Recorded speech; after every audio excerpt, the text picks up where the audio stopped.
conversation about how to deal with elders at this time.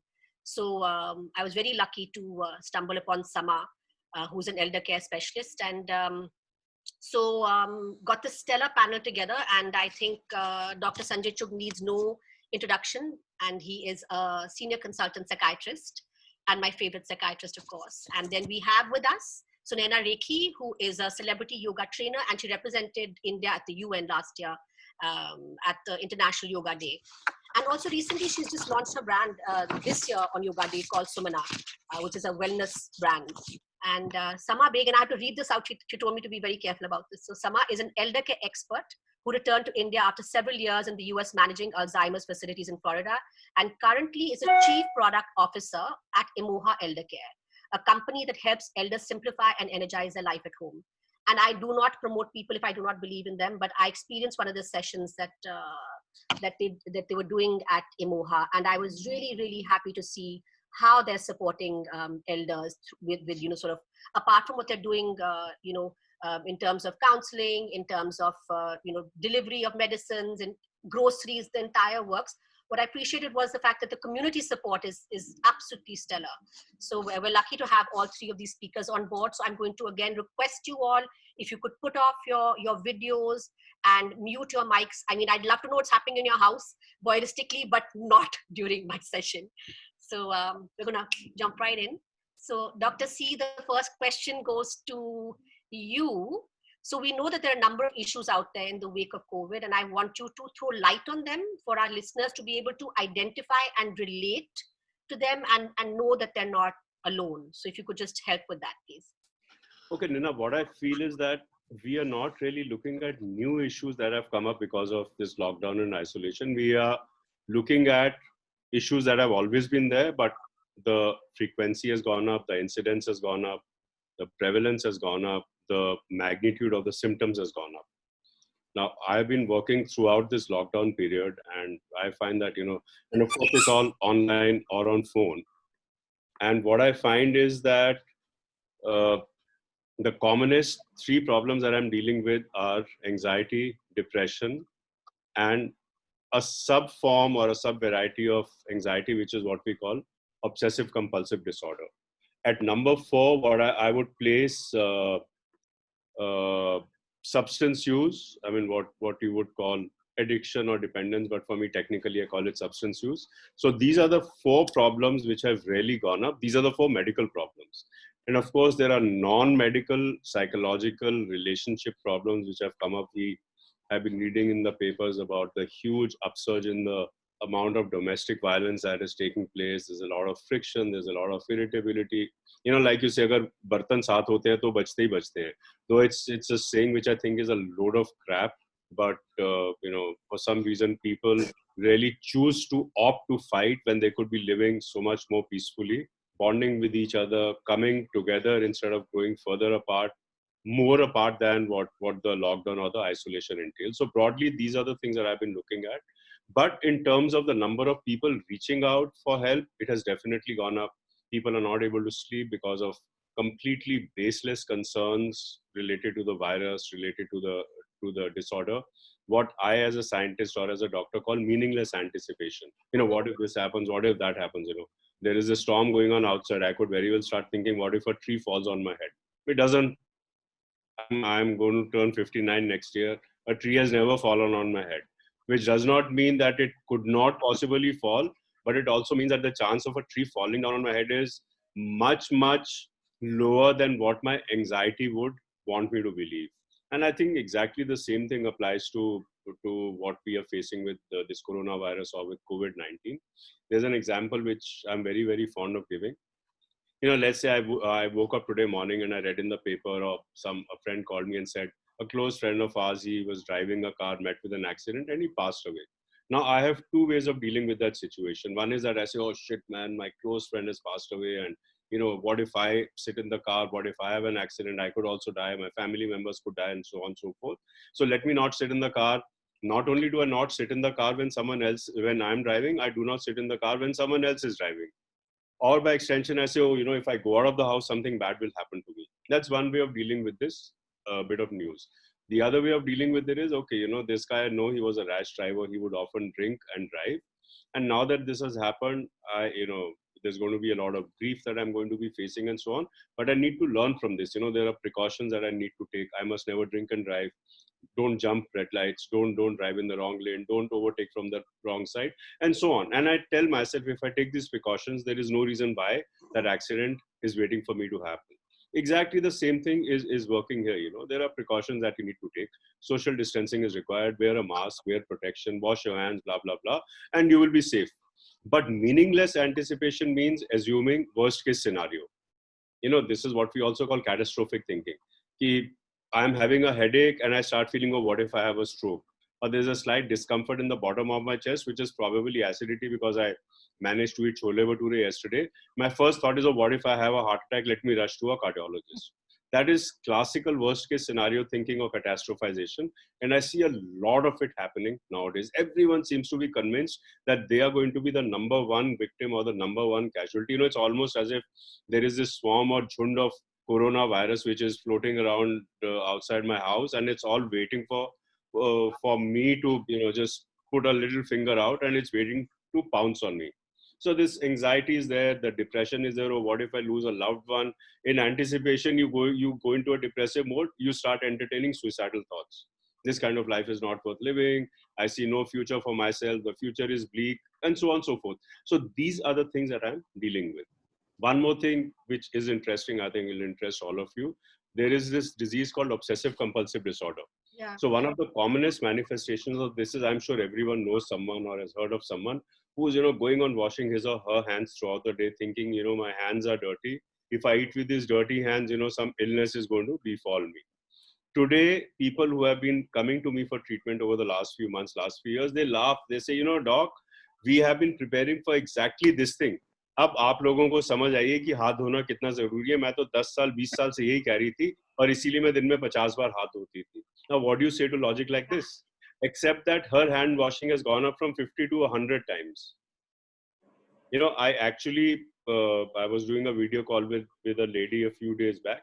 She showed me her hand. I could actually see the outline of the bone, this long bone of the hand peeping out. She's furiously scrubbing throughout the day. She's convinced that if she doesn't wash properly, she's going to infect not only herself, but her kids, her husband, her in-laws, blah, blah, blah, whoever else she comes into contact with. So these are problems, you know, and because of all these, you can't sleep at night. You say it's okay to drink more, it's okay to take sleeping pills. They are begging me to WhatsApp them prescriptions of sleeping pills, which the chemist refuses to honor. So they say, oh, I can't get a pill, so let me drink alcohol. You do not get alcohol because all liquor shops in this country have closed. So they start popping whatever they can lay their hands on. So I'm sure there is going to be a newer pandemic once this thing is over, a pandemic involving anxiety and depression, or obsessive compulsive disorder, and substance use. Yeah. And Seema and Sunaina are going to show us the way forward how to deal with these things now. Yes, lovely. Thank you so much. I mean, I initially went bonkers washing my hands, but definitely relate to the issue of not being able to sleep. And this is a, you know, topic for a different conversation. But this whole productivity pornography that we're seeing, that if you don't emerge with a new skill or learn a new language or lose 5 kilos, then you're a loser. So I think that's also, you know, quite a lot of pressure on people right now. So okay, so Naina, over to you. So we've kind of heard what the complaints are. Are there any particular complaints that you are hearing as a yoga expert? And we want you to demonstrate some asanas that would help us. Asanas. Okay, so Nina, thank you. Thank you for having me here. I feel that some of us, like Dr. Chugh said, we are just obsessively even looking at the news. You know, people are so used to either newspapers coming in, so now newspapers aren't coming in, so you're looking online. Sensational news. Anything that's exciting, you want to watch, you want to, you know, it excites you, and it's all misleading. I think so. Stop watching that much news. You can get the same thing that you're doing in 5 hours in 10 minutes. In 10 minutes, you should know what's going on, what you need to do. And like Dr. Chugh again said, we can't do anything about uncertainty. We can't do anything what we don't know. What if, what if, what if, what if? So it's only important to know what we can do and use our energies on what we can do, because the moment we are using our energies on what we can't do, it's baseless fear. You can't do anything with that fear. It's just rolling. And one thing I started doing on my channels, on digital media, because of course everything is online, I give free yoga to everyone because it's important to move your body. Gyms are closed, fitness centers are closed. A lot of people can't even walk outside. And I think for even older people, they love their walks, they love their routine, and now their routine is gone off. They're not able to do that. So I do a lot of work on that. And again, people are not able to sleep. There's insomnia, there's anxiety, there's fear. Something is running over and over again. And I have thousands of clients who keep telling me the same thing. I can't sleep. You can't sleep because you're thinking the same thing. And I really feel like an exercise or a regime like yoga, which is very mindful exercise, which brings mindfulness into your practice, into your life. It's taking that mindfulness off the mat. It's never actually on the mat. It doesn't matter how flexible we are, but we need to be flexible here. And I think breathing correctly, working on stress, like our hips are a junk drawer to so many things that are not understood. So releasing that junk drawer, releasing the emotions is very important. It comes in our neck, it comes in our shoulders. These are all areas where stress clings on. So you'll notice people who are stressed out are like this, or people who are stressed out, their jaws will tighten. And then they'll be doing this, because their jaws have completely tightened out. It's the same way, the moment we don't release our emotions in our hips, our glutes. If you've ever had a massage, you'll know when they're massaging your glutes, you're like, it feels good, right? Because boom, it's releasing, because our glutes get tightened as well. The moment you need to survive, boom, you tighten up, and boom, you get closed down, because it's a survival technique. Right now, during the COVID, it's all about survival. You are learning to survive. So what's happening in our bodies, and our bodies are the same thing as our minds. Our minds reside in our bodies. So what's happening is, boom is happening, glutes are tightening, legs are tightening, and it's really important to do some mindful practices, some mindful breathing techniques, some mindful meditations to kind of, it's like this aha moment. And we need that moment in our lives. So yes, I think mindful practice, mindful meditation is highly important. I really relate to the first thing that you said. I have completely switched off the news. I don't go to the TV room. My NDTV alerts are off. So for me, that is the biggest thing that I've done. And I see my mind racing. So I am actually making a conscious effort every few hours to switch off, breathe deeply a few times, and would be wonderful. Yes. So Naina, if you could demonstrate a few asanas for us to deal with. Of course, it'll be my pleasure. All right, so can I just switch the camera to the other side? Please. Okay, so I'm going to do it on a chair because we also have a lot of seniors here. Okay, all right. So one thing that you can do is, one, you just inhale the arms up. So whoever's watching, just do this with me, right? You're sitting right now. Let's do a couple. You inhale up and you exhale down. So easy. Inhale up, start to feel the prana, the energy. Rise up and release. Inhale. I'll just do 3 of each. And release. All right. I want us to work with the twist, because the twist, when you twist open the spine, it's like, when you have water in your clothes and you wring out and you take out the water. So the twisting actually helps to kind of twist open and wring out the tension and stress in the spine. So you inhale, arms up. And as you exhale, just twist over to the right. Maybe take your hand to the back of your chair. Hold the front of the chair. Inhale up. And just take your head to one side. Stay here for a bit. And slowly inhale. Really rise, everyone. Just rise up. Exhale. Twist. Take your hand to the back of the chair. Hold the side of the chair to rise a little bit more. And twist the neck. A lot of our tension is in our neck as well.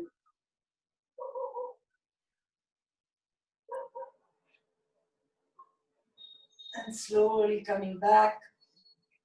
You come back. All right, again, now you inhale. The next exercise is you just fold forward.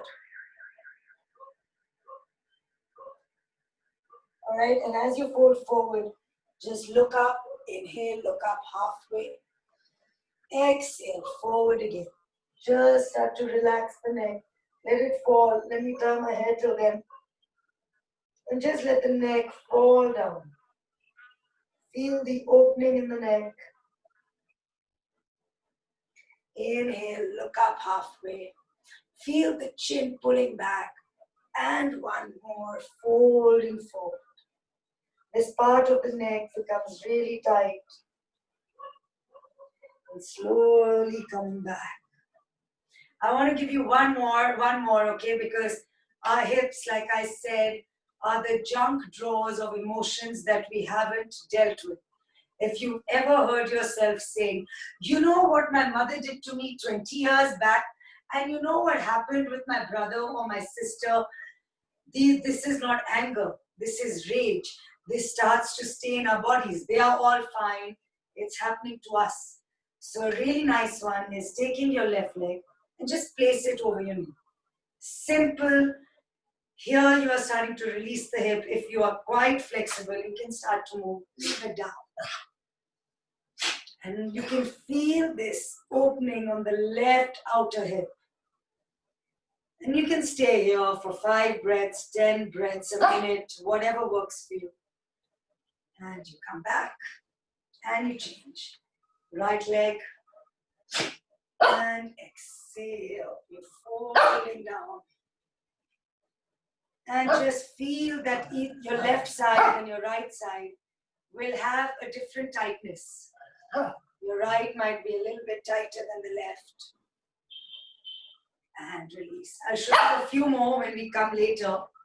But this, just a few, just time to move, like something like even on a chair, is like if I'm sitting and my upper back is feeling better. Sufi, 1 second, baby. You can always just take your upper back to the chair. It's like just getting a support of a chair really helps. And you can do that even when you're sitting, you know. So sometimes we know it and we don't do it. That's the only thing. You can be here and just, straighten.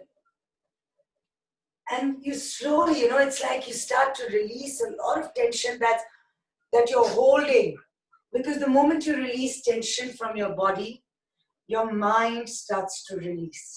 It is the same thing, you know. It's like, Nina, it's like, you know, when you hear a call and you're all excited and it's bad news. What will happen? You'll suddenly go. Your body will just fall. But the moment in yoga or in a moment like you lift up, they actually say if you stand like this for 3 minutes, 2 minutes, 2 to 3 minutes, your testosterone increases. But when your testosterone increases, your cortisol needs to decrease, right? Because you don't want to be so high-powered, but also highly stressed. So just being like this for 2 minutes will release a lot of mind tension that you're feeling. All right, so let me come back. Thanks, Sunena. You know, one thing that I kind of stumbled upon during my workout, and I'm working out almost 5 days a week on a Zoom call with my trainer, is that one day I was lying down Yeah. flat and doing my Superman and all that, and suddenly I felt this urge to kind of stretch my right arm up, my left arm down, and just connecting with the earth. And I just kind of stayed there for like a good 3-4 minutes, and I said, "Oh my goodness, this feels wonderful." Just grounding yourself, it really helps. That is so true. Just being barefoot on grass in nature, like Yeah. Nina is saying, that it's like we don't even realize what it is doing to us, because a lot of our tension is in the back body, right? We've never seen our back body. It's the subconscious part of our body. So the moment you're kind of moving into a back bend, you're releasing a lot of tension, just being in nature, watching. I'll show you guys later my view. It is so relaxing just to sit there. Lovely. So yeah. You know, so Sunena, we've spoken, and that's how this actually came about, because you and I had a conversation about intimacy, and we were supposed to do Yes. our live, and then this happened, and Yeah. and I hope, I mean, we will do that separately, but right now I would like you to talk a little bit about what your thoughts are about what people are experiencing when it comes to intimacy, because from what my friends tell me, it's out the door. It's out the door. It's jumped out of the Yes. window. So what are your observations? And again, if you could help us with some asanas after that. Of course. Okay, so with intimacy, I think the main culprit of intimacy is stress and anxiety. The biggest culprit. The moment you're stressed or anxious, you don't want to get under the covers.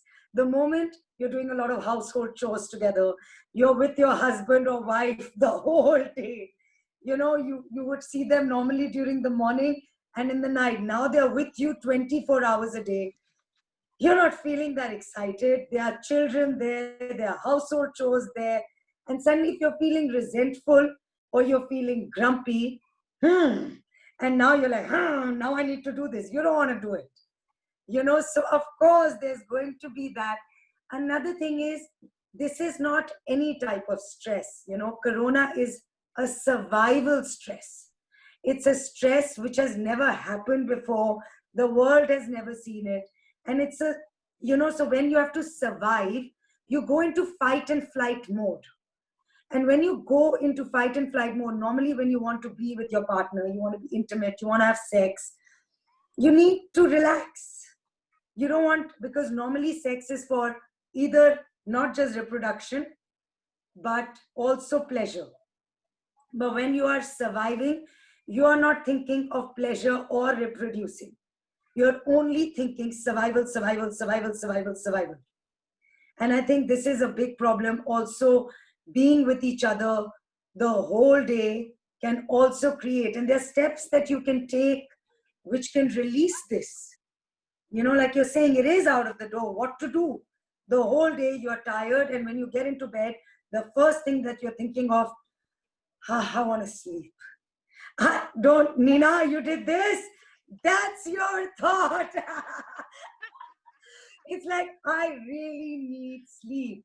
Like, don't tell me to work right now. I don't want to work. You know, so this is what's happening. But I feel that there's so many ways that you can help each other. One is to touch each other. Touch is your most important, more than eyesight, more than smell. The most important sense in our bodies is touch. You know, orphans die because there's no touch. Orphans suck their thumbs and they go off to sleep because they have nobody coming to give them love, to give them food. So they will not cry. They will just go to sleep. And I'm seeing that a lot, where people are not even communicating with each other anymore. They're not showing, like Nina, we were talking that day about vulnerabilities. They're not being vulnerable with each other because they're scared. They are scared that they're going to be cornered out. They're scared that if they ask for it, they're not going to get it. So even like if you're hugging your partner, linger the hug a little bit. Linger it for 20 seconds more. If you're going for a walk outside with your partner or your kid, hold hands and walk. you know, hands have so much energy in them that the first thing that people do when they connect is they touch each other's hands. Because there's prana, there's energy. Hold your partner's hand and walk. When did we do that last? When did we actually give them that yummy first kiss that you've had before? It's now a kiss like this. Such a boring kiss, guys. Like kiss. You know, like really feel yourself. Like don't be in hiding. It's okay. Because we are scared also of rejection, right? Your partner will be tired. Okay, baby, I don't want to have sex. I don't want to be intimate right now. Just turn your head around and let's sleep. You know, we'll talk in the morning. So, okay, so now to show you some stuff that we can do for stress is one is a breath called Anilom Vilom. Okay, I think a lot of you must have heard of it. If you haven't, it's called alternate nostril breathing. And what it does is it balances your mind, the left side and the right side. Because, you know, in the Bhagavad Gita, what is Krishna actually telling Arjun? Krishna is telling Arjun to be equanimous, to be okay if something bad happens, it's okay. And not to be that joyful if something unbelievable happens. It's okay. Be steady. And I think this breath gives us a lot of steadiness in our breath. So I'm going to show you this breath. We can do it together. Should I do a few rounds, Nina, or do you want me to just show the, depending on time? Yeah, I think, yeah, just if you could just show, that'll be great. Yeah. And So one you more just question, hold Sunaina, your, somebody had mentioned to me that left nostril breathing is good for stress also, just for for anxiety. anxiety. Yes. Yeah. For anxiety and stress, if you just close your right nostril and just breathe in and out from the left nostril. This is a good one, Nina.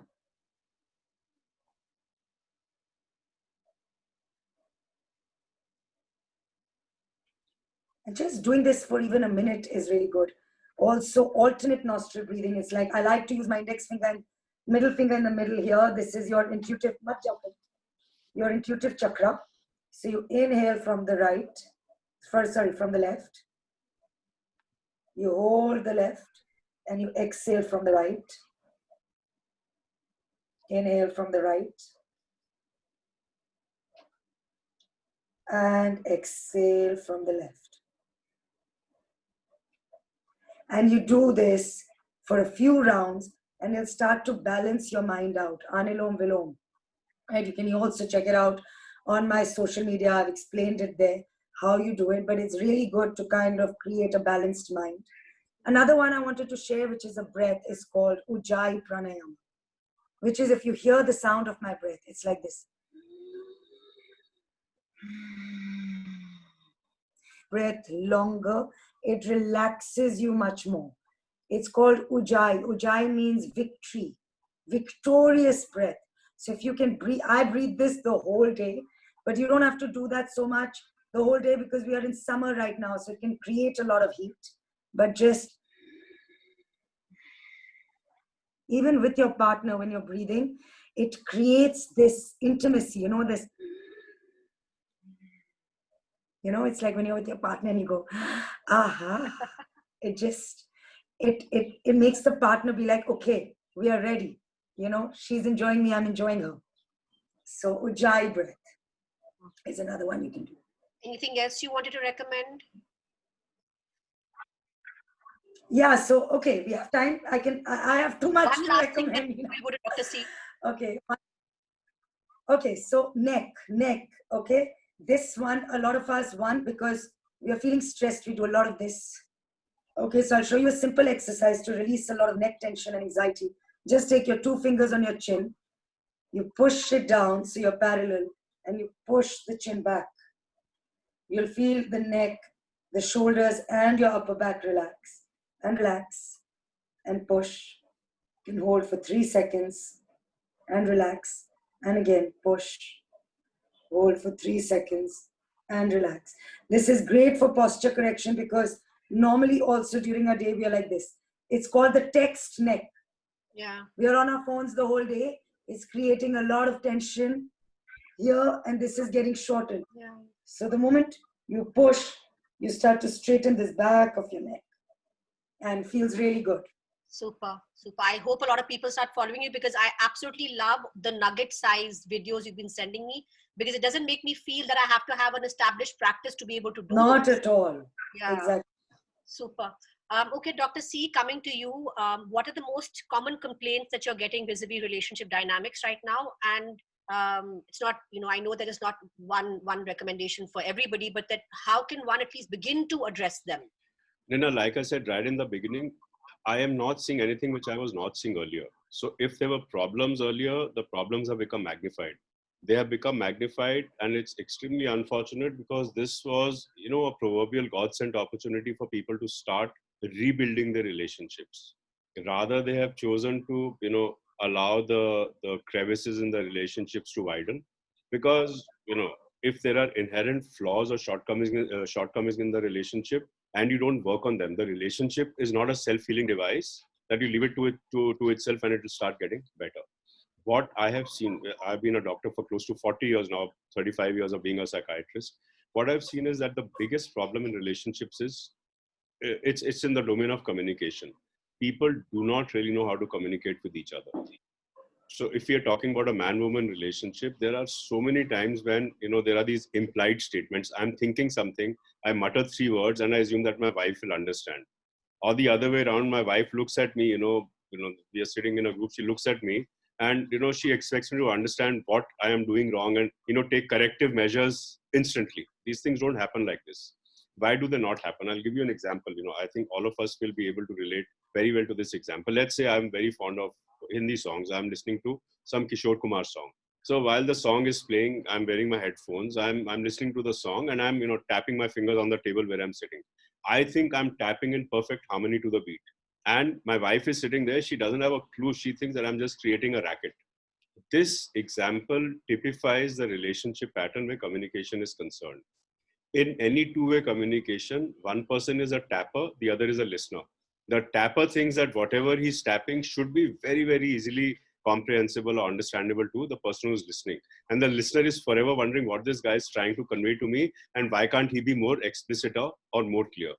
Now, this lockdown period, it has just brought to the fore a lot of these, communication problems where there is a lack of communicational compatibility. Earlier, people would complain, oh, I'm always working. I wish I had more time to spend with my family, with my kids, with my wife, or the wife is saying, I wish I had more time to spend with my in-laws or my kids or with my husband. Now you have all the time in the world and you're still fighting about the same non-issues, the same petty issues, the same pettiness that you used to be fighting earlier. Unfortunately, domestic violence has definitely gone up. Now, I was reading somewhere, some statistics where the National Commission for Women, they went on record as saying that, they received 400 complaints in the month of April as opposed to 286 in February, and they thought this was significant. I think the true numbers are in thousands and tens of thousands, because violence just reflects frustration in a human being.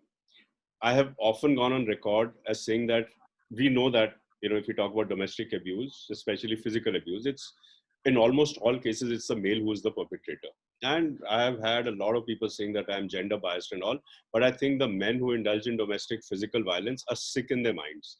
They do not know how to control their emotions. They are frustrated. I mean, if they're frustrated at their workplace, would they go and bash up their boss? They wouldn't. Or if they are irritated with a peer, would they go and bash up that guy just because they disagree with what this other person is saying? Or would they bash up a subordinate also in office just because that guy did not listen to him? Obviously not.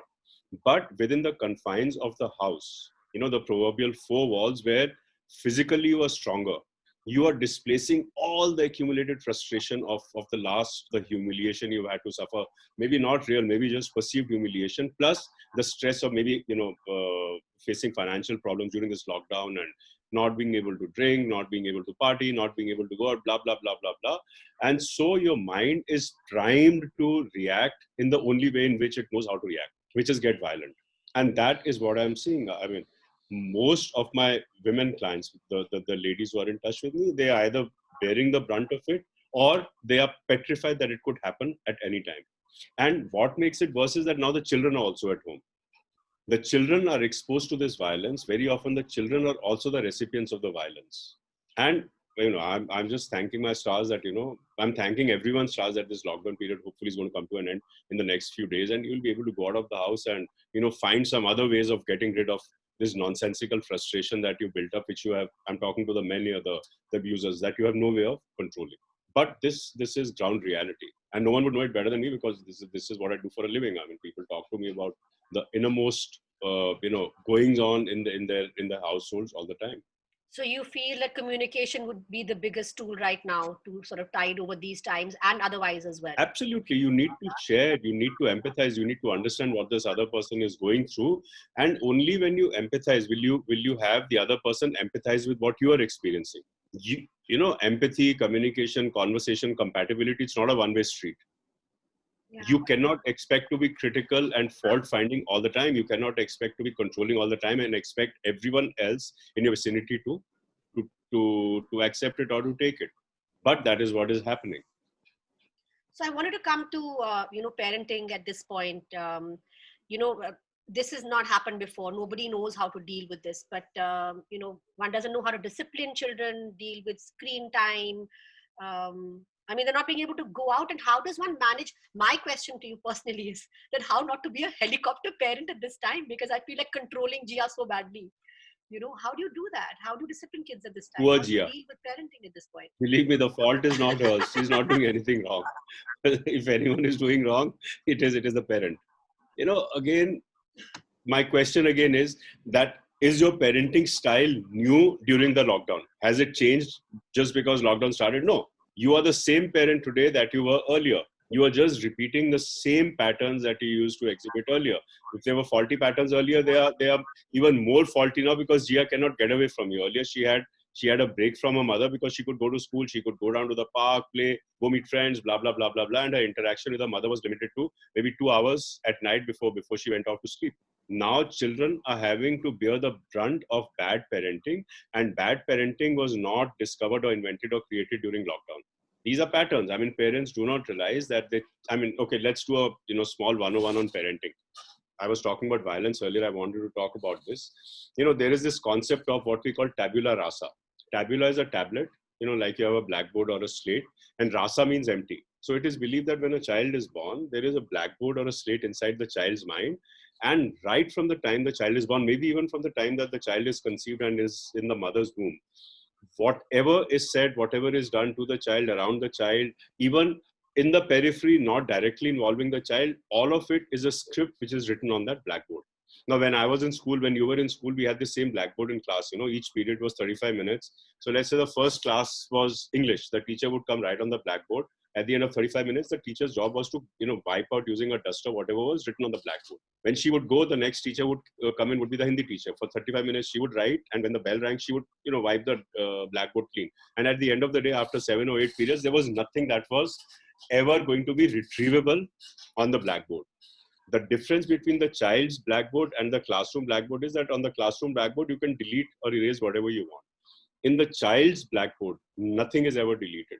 Whatever script is written, it shapes the child. If I'm 58 today, I am 58, and my behavior patterns today also are reflective of the script that was written on that tabula inside my head right from the time that I was conceived.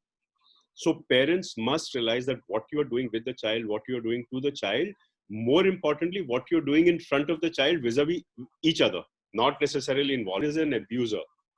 The father is abusing, the mother is accepting it. They have one son, one daughter. What is written on both blackboards? The son is taught that whenever there is a disagreement, it's okay to hit the other person. The son sees the father hitting the mother, and the child's scripting is, if any woman ever dares disagree with me, it's okay for me to bash her up. So that woman could be the sister, it could be a girlfriend, it could be a wife. Similarly, what does the daughter see? She sees the father beating the mother. What does her mind learn? What is the script written on the child's mind? That if there is a disagreement between mom and dad, and my dad does not agree with what mom is saying, he hits us, so I guess it is okay for men to hit women.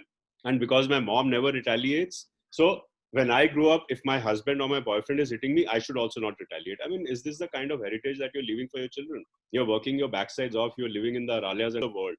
What are you leaving for them? Is your focus only on how to leave a rich material heritage, or a rich psychological emotional heritage for your children? This is what parenting is. And this lockdown, unfortunately, in a very large number of households, has not created good scripts. Now, maybe there's a bias, I'm a psychiatrist and people only talk to me about problems. But I'm sure there are a lot of happy households there where parents are utilizing the time very, very well with their kids. And I'm really glad for, for those kids that this time has been utilized optimally and so beautifully, where there is no distraction. If the parents are telling the children, don't spend too much time on the phone or on the screen or your iPad or whatever children play with nowadays, hopefully the parents are setting an example for the children and they are not stuck into their phones and saying, hey, why are you sitting with the phone in your hand? So if you have utilized this time wisely, believe you me, in this lifetime, this time is not going to come back. If you have not utilized this time wisely, you can still start rectifying the wrongs. It's never too late. And that's how I would summarize my thoughts. That's great. But then, Dr. C, on another note, you always talk about neuroplasticity, so we can all rely on that at a later stage. Our next interaction with all these wonderful people, I'm going to teach them what neuroplasticity is. And CBT, Zindabad. Yes, you are right. Okay, Sunena, please unmute yourself, my dear. How are you dealing with your 11-year-old? Priyadarshini, can you please unmute Sunena, who's in jail right now? And for the people who are dropping questions, we will answer them once the session is over. So anybody has questions, just drop them in the box of the group chat, please.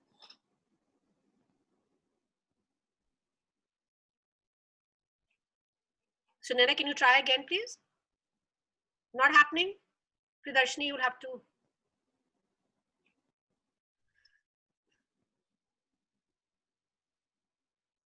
So I think we'll come back to Priyadarshini.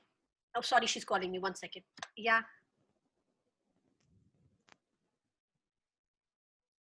Okay. So how do we do this then? You log back in then? You log back in?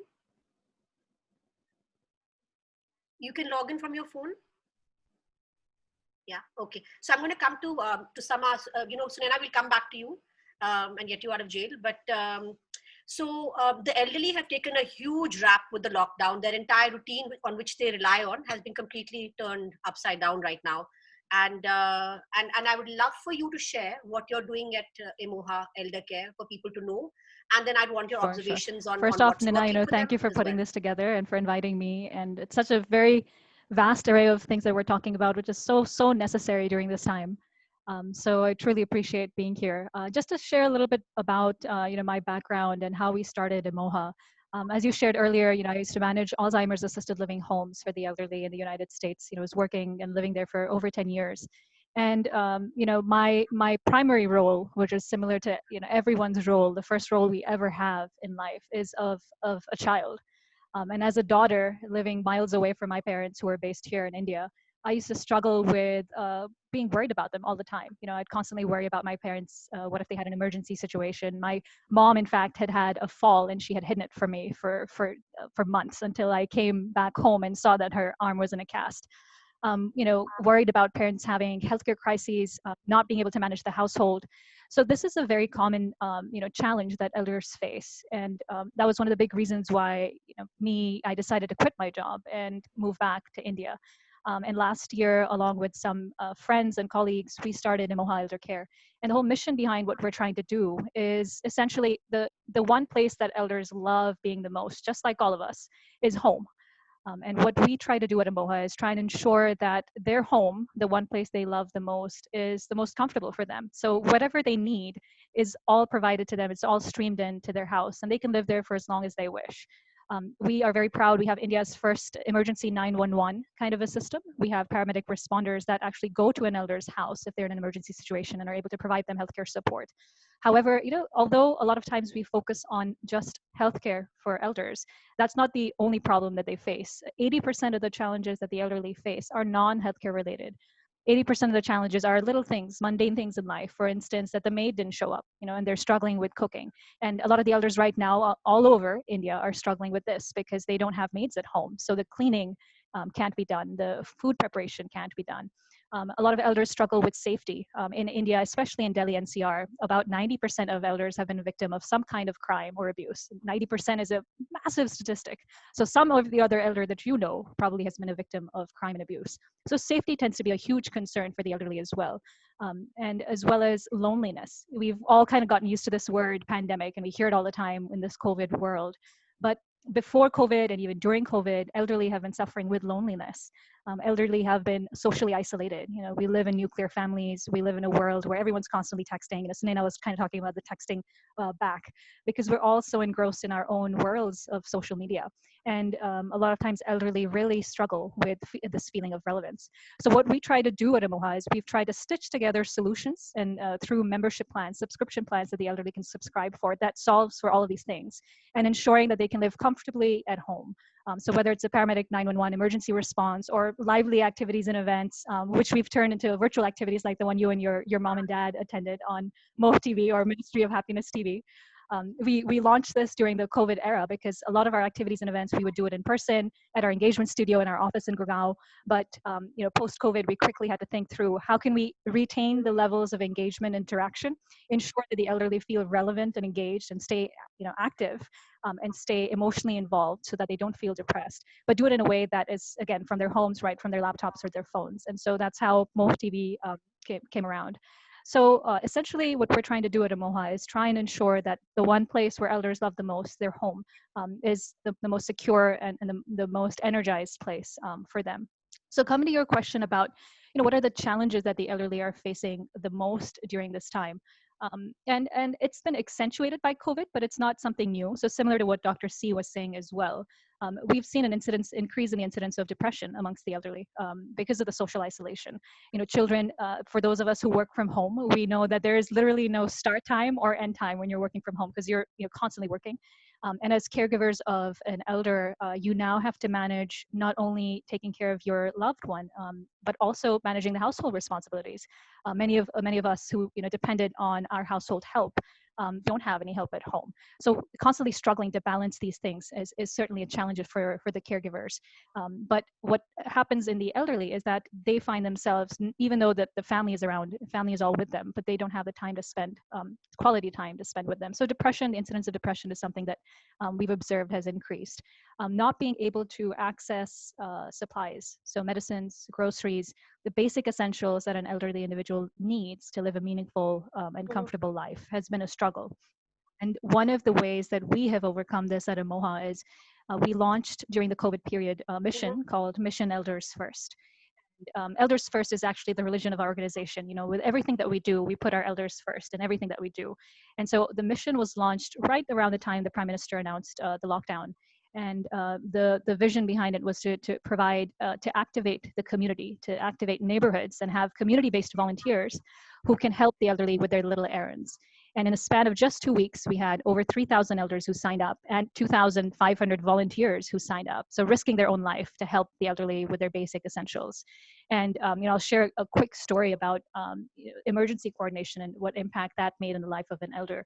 One of the things that we do also is regular phone calls. So to combat loneliness, to combat depression, we do regular calls with the elders, like a daughter would. Like, I call, my parents are in the States right now. I call them like twice a day, the mornings and the evenings, to see if everything's okay, if they need anything, if they need me to coordinate anything. So similar to that, we have elder relationship managers who call the elder, check up on them. And there was this one elder who we observed, our relationship manager observed, was not having, was not in high spirits. He usually was in high spirits. He shared that his appetite had changed. He used to eat a lot, but he wasn't, feeling up for it anymore. And just by that little observation by the relationship manager, she was able to identify that he's at risk. He's having a serious healthcare crisis. And we arranged for him to go to the hospital. Turns out he's a patient, he's had a long history of chronic kidney disease, and his kidneys were really failing, and his creatinine levels were very, very high. And we were able to, through our paramedic response, get him to the hospital, get him treated, despite the lockdown and despite being stopped. We had all the access required to take him to the hospital. And essentially, we were able to save his life. And his children, who were based in the United States, were constantly updated about what was going on. So, what I'm trying to say, essentially is that there are certainly a lot of challenges that the elderly are facing, because of the social isolation, because of the lockdown. But the beauty of what we're seeing in this lockdown also is that the community has really risen up, and the community's risen up to save the elderly in their neighborhood, But I which is wanted to comment a absolutely little bit about, beautiful. what are your recommendations for caregivers? Because there's a certain amount of burnout, and because I know friends of mine who have elderly people at home, and they don't have their normal, staff who'd come for 12 hours during the day to take care of whoever they were taking care of. Right.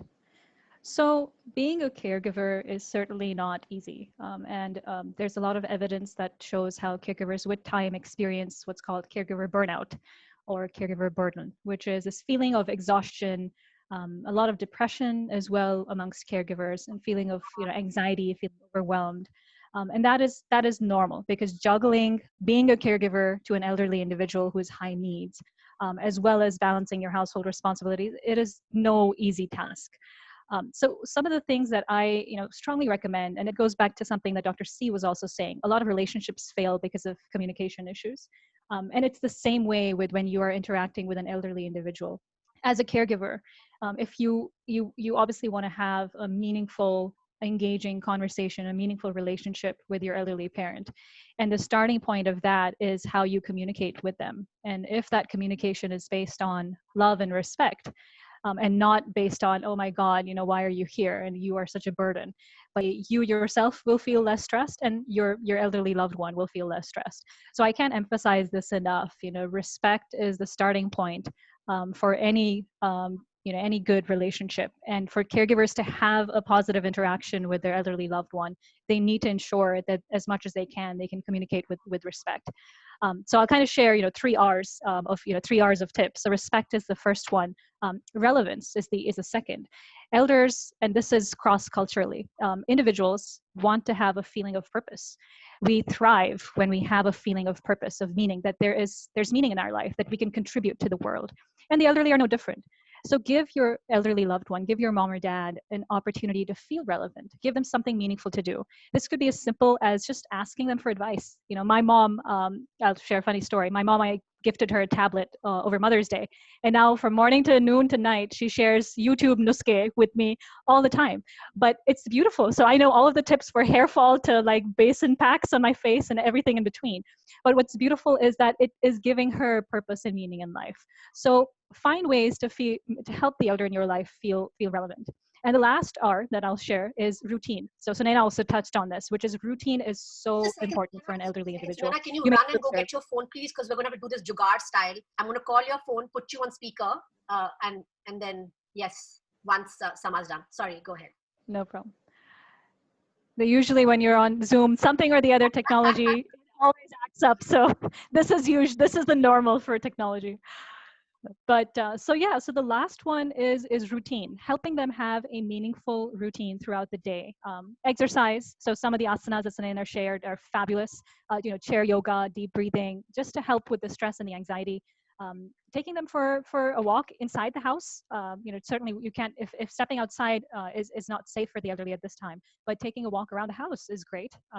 Giving them a routine of playing a board game with them. This is a beautiful time. It's all about how we look at it. Is it the glass half empty or is it half full? But if you look at it as an opportunity to spend time and rejuvenate your relationships with your loved ones, then staying at home is the most beautiful thing. So pull out those Scrabble or Pictionary or board games or Carom, and spend some time with them in a routine manner. So these 3 things is something I would recommend. So it's respect, relevance, and a routine. And the most important thing for caregivers on top of everything else is please take care of yourself. And I say this to you, Nina, too, because I remember you had the frantic phone call conversation we had where, with your own elderly parents, you're trying to juggle everything, and with your daughter. But it's important for caregivers to remember to take time out for themselves. I wish Urban find some time to give yourself a massage, get some yoga time, sneak it in. Like they say, when you get on an airplane, put the mask on for yourself first before you put it on a loved one. And that's really how it is for caregivers. Take care of yourself so that you can be there for your elderly parent and be able to take care great. of them. I mean, I thank you so much for your input, Sama. And I'm just so happy that the way we guys kind of connected, I put it out there on social media, and Sandeep Vidani told me, hold on a second, Sarika Panchi is doing something with Imoha. And I was like, oh my The stars goodness. align. So yes, absolutely. So Priyadarshini, have we been able to sort this out a little bit, or should we do our jugaad style? All right then. Okay, Desi style. Let's do this. Okay. Hi. Hello. Can everybody hear Sunena? Then leave the Zoom and come back in. Priyadarshini, will that work? Is your screen working? Her screen isn't working either. Sama, can you hear Sunena? I think, Sunaina, you'll have to put your laptop on mute because otherwise there's No, an her echo. mic isn't working at all. That's me who's echoing. Okay, so her laptop, your laptop speakers are off? It's me echoing. Oh, I see. Oh, you can switch off your speaker, switch off the volume of the iPad. But they won't be able to hear you then. No, but they'll hear me on the phone. Now they can't anyways hear me on the iPad. No, sorry, my third brain can't comprehend this. What are you saying to do? Yeah, Sama, is that better? It's much better now, Sunaina. Okay, all right. Yes, Nina, tell me. Sorry, just 1 second. Somebody has a recommendation. Download the app on phone. No, but she has to be let in. And Priyadarshini is the host, and her screen has frozen. Okay, so Nana, let's go ahead. Where's my thingy music? What are you observing with the elderly right now? And I'd want you to share some asanas for the elderly at this point. Okay, so I'm going to talk through the phone and I demonstrate through the iPad. Yes. You got this, Sunaina. Okay, so I think with the elderly, one, they are getting really bored. So it's really important to kind of keep them engaged. I know that because my grandmother is in Delhi, and she normally doesn't call me, like she calls me once in 2 weeks. I'm getting a call every 2 days. Like you understand that the boredom is happening, and like how Samay told us, right, what we need to do. So let me get straight on to the exercises a little bit. Yeah. Okay, I'm gonna switch off. Nina, you can actually ask Priyadarshini to make you the host or make me the host. Screen is She can do. frozen. That's the problem. Oh, okay. Okay. Let's rock and roll, everyone. Everyone's going to listen to me. The elderly, not so elderly. Alright, so just sitting on your chair. And one thing that really hurts for a lot of us are our hips. I told you about the hip exercise. Okay, my guys, they have to go a little bit back. Okay. So with this, take your left leg and just take it outward. You feel an opening in the left and come back. Alright, this starts to open your hip abductors, which are really important to open out, and you come back. So slowly you take it all the way. Oh my God, I have to move a little bit forward. Alright, so you have to take it a little bit out and back. Alright, 10 times with one leg. And I love this. I'm just doing this. It's so easy. And the other side. So right now this is 5. And I will keep shifting. So you feel this opening in the hip region. Are you all doing this or you just watching me? Everyone needs to do this. Alright, so this is really good for your outer hip. Alright, now I'm going to give you some simple ones.